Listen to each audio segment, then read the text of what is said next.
All right, boom. The Goofy World Influencer Politics, Tommy NFG. Yeah. American politics is easily one of the most ferocious, cruel, and feral careers to dip into. Joe Byron. Hand, you have to act like the most joyous and empathetic leader to your party, and make sure to let your supporters know you'll never let them down. And on the I'm not gonna lie, I don't even be getting like clips of like actual politic, like whenever they actually be saying shit that matters, bro. Every time I be saying or seeing something like on Twitter or like TikTok, bro, it's always some meme shit, like Obama, like, bro, I gotta stop pressing that button.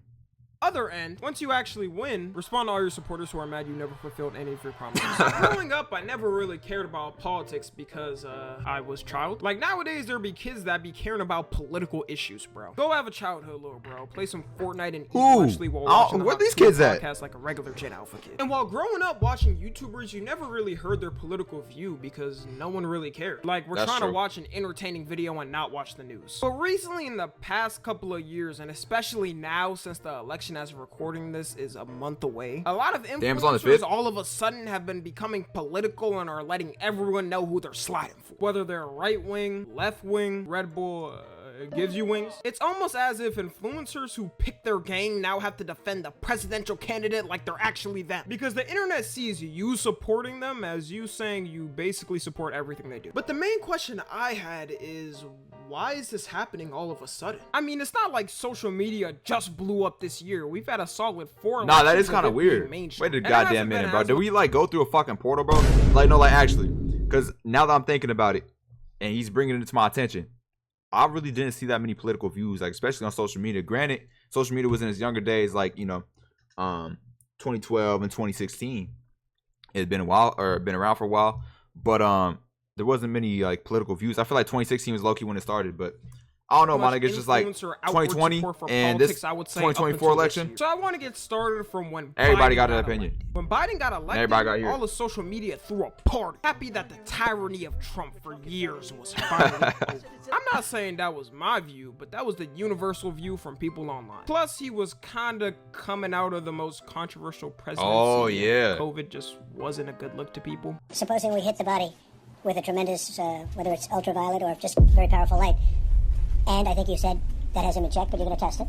And then I said, supposing you brought the light inside the body, which you can do either through the skin or... Then it was kind of... Bro, he was telling niggas to drink bleach, bro.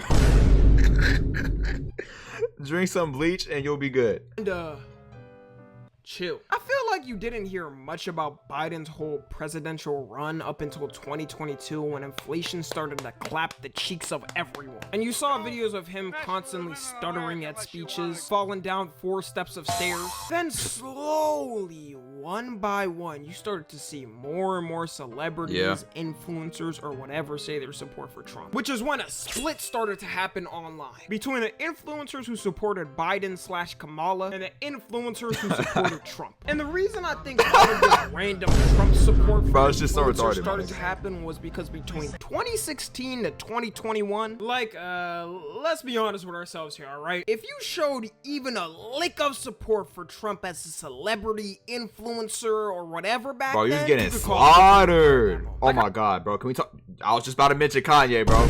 Like, can we talk about whenever this nigga Kanye started talking about how he fucks with Trump, bro? I think it's safe to say it's banana time. Bro, they was crucifying this nigga, bro. But now everybody coming out saying, oh, Trump 2024, oh, it's cool. Kodak, Trump 2024, oh, that nigga know what he talking about. Like, but when Kanye was doing it, all right.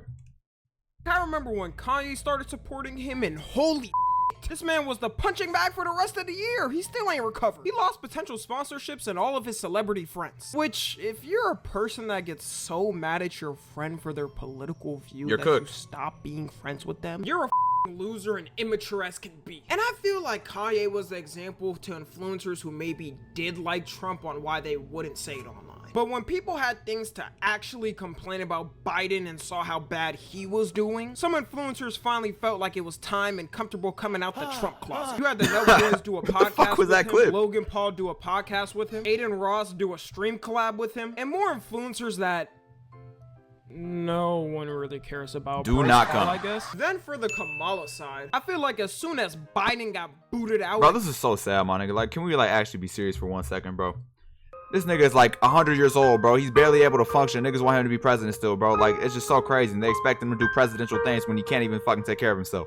Kamala was in, that's when the influencer support started to pour out. You had Hassan. The people around him are so wrong, bro. The Call Her Daddy podcast, which if you don't know is the #1 women's podcast. You had Taylor Swift, which, whew, yeah, that's one person Trump should have not made an enemy. If you I hate Taylor Swift. Supporting Kamala in a full Instagram post. Megan Thee Stallion supporting in her own way. Actually, I might just vote for Kamala. That's all it takes. Mr. Horrible. What is happening? What the fuck is happening? What did I just pause on? I mean, Megan Thee Stallion doing that, I'm not gonna lie, that really, I think that might have swayed a lot of voters' votes. You know what I'm saying? Because this is really impactful in choosing your vote wisely for the future of the economy and for the country, my nigga. Actually, I might just vote for Kamala. That's all it takes for me. Anyways, the theory on why all of these influencers are all of a sudden becoming political experts is because they're getting paid a bag to do it. And I'm not talking about just one side doing it. I'm talking about both sides. Nowadays, both of the parties know the only way to tap into the youth vote is by being active on what the youth is actually on. Both Kamala Harris and Donald Trump have TikToks. Crazy. Which is funny to me because wasn't both of these just trying to ban it? I swear the only reason TikTok is still up is because the election is around the corner and they need the youth to vote. As soon as someone gets sworn in, that Brainrot app is getting decimated. I hope y'all know that. An example is when recently Kai was complaining that the Secret Service somehow got his number and started spam calling him to do a stream with Kamala Harris. Now, that's so crazy. This is all rumors and all, and nothing's confirmed. But even if it is true, what the f are Kai Cenat and Kamala Harris gonna do on a stream? Get sturdy and get phantom tax? As soon as this new story dropped, her team came with the I like Kai Cenat, but what the fuck does Kai Cenat know about politics? Kanye reference, bro. Yeah, okay. Immediately denying that this happened. But the thing is, in the clip, he never mentioned which political party reached out to him. He just said a political party did. And Trump's team never spoke on it. So they ironically outed themselves as being the ones to do it by speaking on it. And that would be an odd thing to lie about. Like, what do you gain from that other than the government now having a target on your back for lying? For the Trump side of things, it's also basically the same thing. Tana Monaco, oh god, I still can't pronounce her name right, alleged that she was offered millions of dollars to support a certain political party, and that she was given a list of influencers who already took the money. And I know, she's not known as the most truthful person online. That he me with a toothbrush. But once again, if I tried politics, it would be 2020 all over again. What would be the point of lying about this other than having a target on your back for the rest of your life from the government? She already showed her support for Kamala online and said she's voting for her, so we can assume that the Trumpster and his team was behind this. And honestly, I wouldn't be surprised if this is true. With both of these sides, especially at their rallies, you see the most random pop up out of nowhere. You telling me Megan Thee Stallion can help with the political and economic state of the world by throwing it back? The only thing she's helping is me getting bricked on a lone Thursday. And you're telling me Bryce Hall can help with the political and economic state of the world? No, he's being serious. Oh my god. No. I thought he was making a joke towards TikTok, my nigga. He's actually being dead serious that Bryce Hall's at a fucking It's over. No, it's actually over. What the fuck does Bryce Hall... The last thing I remember about this is him getting knocked out. Some of these people have never even mentioned a lick of their political views before. Like, Lil Pump has got to be the most random one to me. This man was literally known as being one of the most sped rappers to ever exist. And all of a sudden is a die-hard Trump fan and getting him tattooed on his thigh? Now, do I think every influencer that's publicly supporting their candidate is getting paid? No, but I do know one thing. Even if they aren't actually getting paid by them, if their candidate wins, they gain a whole lot from it. Think of it, I mean, even if they commit the most heinous crimes known to man, the president could just simply pardon them for being loyal to them. Hey, free ASAP, nigga.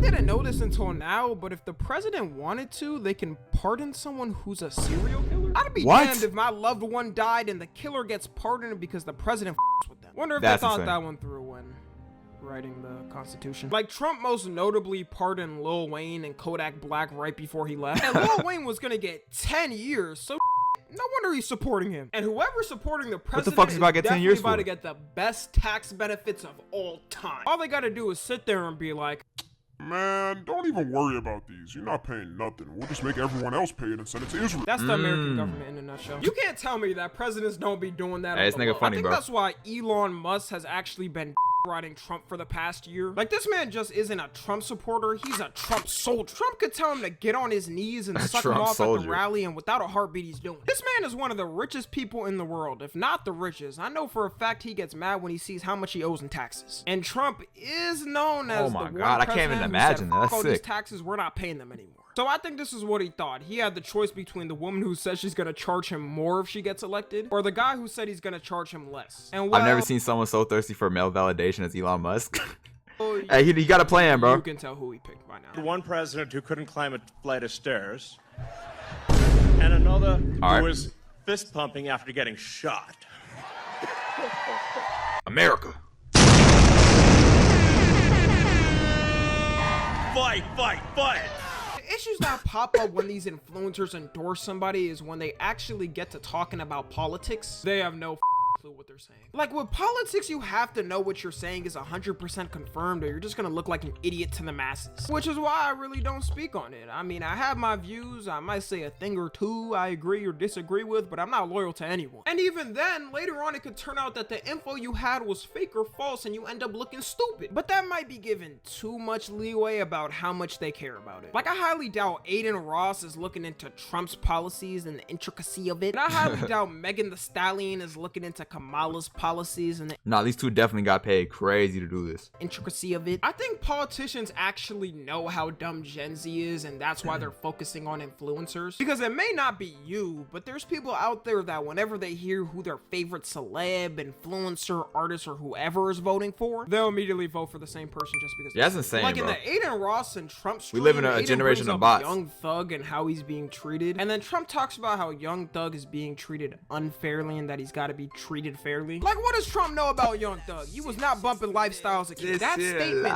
single-handedly is gonna get in the hood who have never voted a lick of their life to vote for Trump. You just know for a fact either Aiden or someone on his team told him to mention Young Thug because that's what the cool kids listen to. And it's a smart move because that's all it takes from our generation nowadays. I'll free every black man from all Swift supporting Kamala Harris is gonna have every white girl in the nation voting for her. Same with Megan Thee Stallion, except she actually recorded a whole video with her, so that's gonna check off every black girl vote in the nation. It's kind of sad to think how stupid our generation is with politics. Like, back then, they went out to civil protest and may have disagreed with each other. But nowadays, no matter which side you pick, you go to war with half the internet. College campuses are a war zone nowadays. People fighting 24/7. And it's funny because in the time back then when racial tensions and sexist tensions were much more ingrained in the country, when they talked about these issues, it was somehow more civil than it is now. It's also super cringe to me when an influencer says who they support and a person goes, ugh, I can no longer support you. That's so crazy. Okay, then leave. We don't need a farewell message. That's the most immature ever to me. Like, bro, it is never that deep. You don't even fully know why they support that person. It doesn't mean they support everything. Like, most people have family that have different political views. Are you gonna completely cut them off just because of that? Which is why most influencers choose not to be political. It just alienates half your audience. Even if you support just a couple things about the person, people are gonna assume you support everything, which is why I respect influencers who choose not to get involved, especially when they don't know much. And if fuck that, I'm getting involved. I'm voting 2024. I'm voting for. I froze. I think we're cooked either way, bro. I'm not gonna lie. The rumors are true about a bag and you're getting potentially offered millions to join, or but Kanye, not to. That's Kanye even more 2024, respectful please. To me, because most people take that back. Like Kai Cenat, for example, didn't want to do the stream with Kamala because he said he doesn't know about politics. And a lot more of these celebs got to take that note. I'm gonna be honest. Look, at the end of the day, I really don't care who an influencer is supporting, and neither should you. And I'm not saying influencers shouldn't show their support for whoever they believe in, but please, for the love of God, take a grain of salt with every political view you hear from an influencer to make your own decisions. It's getting real rough out here for me to have hope in us. Follow me on Twitter, Instagram, and TikTok. As always, I look. Hey, W fucking video, bro. I'm not gonna lie. I'm voting for whoever does the renegade first, bro. So they better chop, my nigga.